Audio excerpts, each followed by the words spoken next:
Homer Simpson went to university. In this video, I'm going to show you how to earn more than him as I go over the best jobs that don't require a college degree. My name is Cairo. Welcome to my $1 Million Hustle Challenge. I'm going to be taking my net worth from basically nothing to over $1 million within the next 3 years. So crush the like button if you like making more money too, and let's get into it. Now, whilst doing some research and planning for this video, I noticed that some of the other blogs, articles, YouTube videos, they say that the job doesn't require a degree, but they fail to tell you how much it costs to get the necessary licenses. And the job that really stood out for me in these other resources was one for commercial pilots. Because to become a commercial pilot is actually pretty expensive. According to actual pilot websites, it's going to cost $30,000 to $60,000 or more to be able to attain a commercial pilot license. So that's pretty equivalent to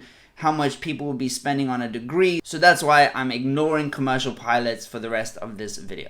Now, for the rest of the video, I'll be giving median salaries rather than average salaries, and I'll be using median values in dollars. But if you're in a different country like the United Kingdom or Australia, yes, the median values will differ where you are, but these jobs are likely to still be high-paying jobs, regardless of where you are in the world. So, my favorite job that doesn't necessarily require a college degree is to become an entrepreneur, become like me, be your own boss. Yes, it's got lots more risk, but it also has a lot more reward. However, I can see the appeal in getting a steady paycheck, especially if that means that you don't need to rack up thousands of dollars in student debt in order to still get a salary of over $75,000 a year. That's why the examples in the rest of this video are going to focus on employment rather than self-employment. However, once you're done watching this video, make sure you check the link in the description. I'll post the playlist of some side hustle suggestions that I have that I definitely recommend you check out, because these can be done in conjunction with whatever employment opportunities you're looking for. This is just a good thing to know when you're applying for different jobs, that they might say that they don't require a degree, but they might require, and I quote, progressively responsible work experience. Now, WTF, okay? So that is, let's find a definition of that. That is someone who has continued to take on new challenges and responsibilities, and whose employers have trusted them to do that, and whose experience is therefore deeper than someone who's been working at more or less the same level the whole time.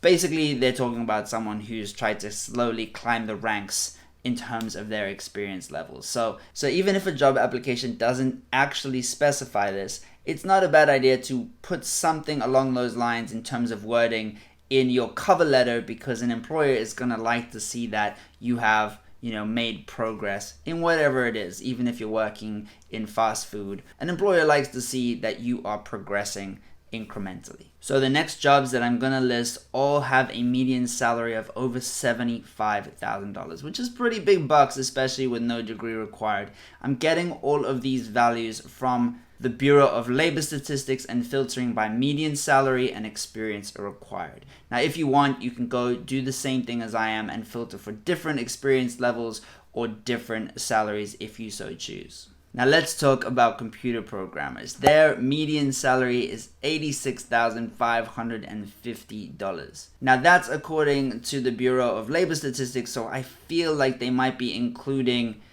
junior coders, junior developers, as well as more senior programmers in this calculation. So let's talk about coding in general. Now you can learn to speak the language of computers either through self-study, through YouTube, online courses, or you could do an online boot camp. You don't have to have a degree. An employer just wants to see that you can speak that language and you can write in that language. If you knuckle down, you'll be able to learn something like Python or C++ within 6 months and be employable. And I have friends who have done exactly that, who have shifted from one career to a career in coding, and they've done it in a very short period of time. So it's totally possible to do, and the earnings potential is amazing. So normally speaking, a software engineer or a developer will pass down instructions to the person coding, telling them exactly what needs to be done. And that means a coder can work pretty much from wherever. They just need to have their internet connection and their computer with them. And that makes geo arbitrage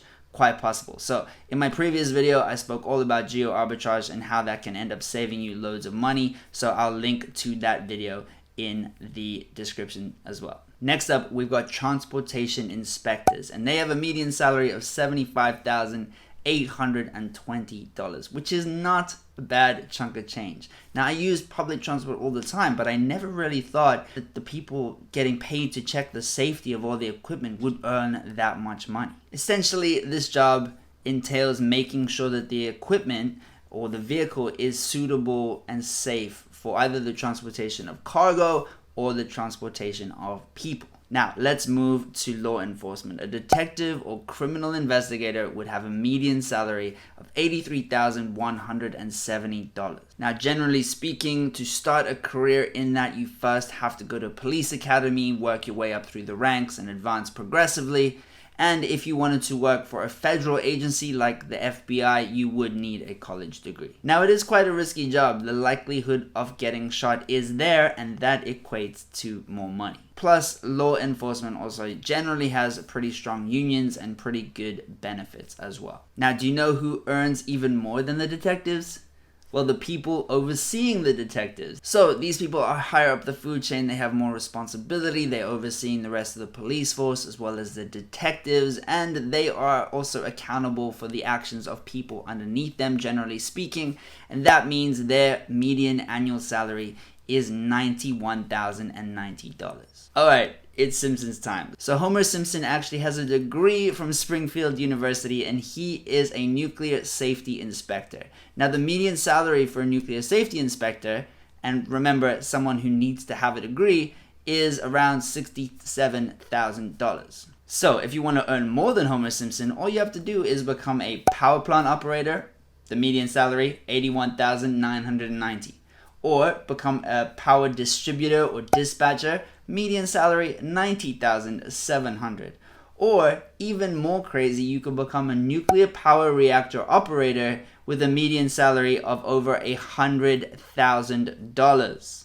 Now, why do these jobs pay so much? Well, firstly, electricity is a 24-hour thing, so you're often working in shifts of 8 to 12 hours. It's a rotating shift, and that can be pretty stressful on your body, changing your sleep patterns like that. Also, it is very important not to make mistakes in this line of work, as we've seen with like the huge reactor crisis in Chernobyl. Although the likelihood of that ever happening again is very, very small, people in this line of work need to be on point, and that's why they get these higher salaries. Now, while we're speaking about The Simpsons, the voice actor who plays Homer in the show, his name is Dan Castellaneta. And according to The Hollywood Reporter in 2015, he was making about $300,000 an episode, which probably works out to over $6 million.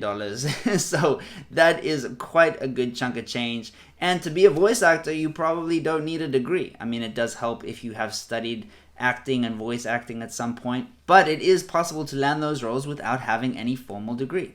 Now, helping us go up and back down with a median salary of $84,990, we've got escalator and elevator installers and repairers. Now, this pays well because it's very technical, it's also very physical, and you're sometimes put in pretty hairy situations, so you definitely cannot be scared of heights. One of the advantages to this kind of work is that you generally work a set work week. You're not doing these crazy rotating shifts. And if you have to do stuff out of hours, you generally get paid bonuses as well. Now, so many of us love using our Amazon Prime one-day delivery, but we don't really think about what goes into getting that package from those crazy distribution centers to our front door in such a short period of time. Now, making sure that the supply chain runs smoothly, we've got transportation, storage, and distribution managers. And they have a median salary of $94,560. They likely have such high median salaries because it's incredibly important that there are no chinks in the supply chain. That can end up costing a company or government millions of dollars. So it's very important that the people in charge of the supply chain know what they're doing. And to incentivize skilled people like this to do this kind of job, you need to pay them well. And that's why they've got such an amazing median salary. Now, here are a couple of quick fire bonus options. You can work offshore on an oil rig, you can work on offshore wind farms, You can work on mines, and the reason why people working these types of jobs get paid so well is because they have to be away from home for months at a time, and they have to work pretty long, grueling, round-the-clock hours. But if you're okay with being away from home for several months at a time, then these pay packages can be very enticing. Now, on that note, you can click the link in the description to get 4 free stocks from Webull. So that's basically free money, which is amazing if you're in the US. If you're not in the US, click the link for Trading 212 and get a free stock over there. Now, if you were enticed by this video, crush that like button and subscribe, because I'm making videos every Monday, Wednesday, and Friday. Now you can watch these videos about how to make money with side hustles, and you can watch these videos about how to make money with Airbnb. I'll see you in the next video. Let's hustle together.